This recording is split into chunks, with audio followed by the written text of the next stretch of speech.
زکوٰۃ کیا ہے، اس کے لیے بڑی پیاری سی مثال دوں، اور اللہ کرے میری بات سن کر کسی کے دل میں شوق آئے اور وہ بھی زکوٰۃ ادا کرنا شروع کر دیا۔ اللہ تعالیٰ سے دعا ہے کہ اللہ تعالیٰ ہم سب کو بیماریوں سے محفوظ رکھے۔ اونچی آمین کہہ دو۔ اور جو بیمار ہو چکے ہیں اللہ تعالیٰ ان کو شفاء کاملہ عطا فرمائے۔ میں سمجھانے کے لیے بات کہنے لگا ہوں۔ ایک بندہ، اس کی یہ انگلی پر چھوٹی سی پھنسی نکل آتی ہے، چھوٹی سی پھنسی۔ اب تکلیف ہوتی ہے، ڈاکٹر کے پاس چلا جاتا ہے۔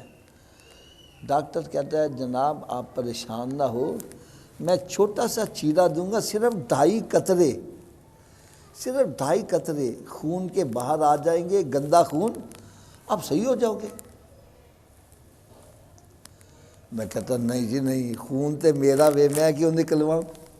نہیں ڈاکٹر صاحب تسی ڈاکٹری اپنے پاس رکھو، میں نے نہیں چیرا ڈلوانا، میں نے اپنا خون نہیں نکلوانا۔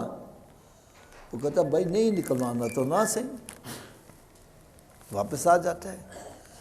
اب وہ گندا خون اندر سرایت کرتا ہے، ساری انگلی خراب ہو جاتی ہے۔ اب وہ آتا ہے، حضرت جی بڑی تکلیف ہے۔ وہ کہتا بھائی ہون تے انگلی کٹوانی پے گی۔ وہ کہتا جی انگلی تو میری ہے، میں کیوں نکلواؤں، میں نہیں کٹواتا۔ کہتا نہ کٹواؤ، چلا جاتا ہے۔ پھر آہستہ آہستہ وہ گندا خون پورے بازو میں سرایت کرتا ہے، پھر پورا بازو خراب ہو جاتا ہے۔ پھر آتا ہے وہ کہتا ان سے پوری بائیں کٹنی پے گی۔ ہاں کٹواتے ہیں، ٹانگیں کٹواتے ہیں، پاؤں کٹواتے ہیں۔ اب وہ کہتا ہے نہیں جی نہیں، بازو تو میرا ہے، میں کیوں کٹواؤں، میں نے نہیں کٹوانا۔ کہتا نہ کٹواؤ۔ تو وہی زہر پورے جسم میں سرایت کرتا ہے، پورا جسم ہی ایکسپائر ہو جاتا ہے۔ اب یار اگر یہی بندہ خوش دلی سے 2.5 قطرے نکال دیتا تو پورا جسم ضائع ہونے سے بچ جاتا کہ نہیں بچ جاتا؟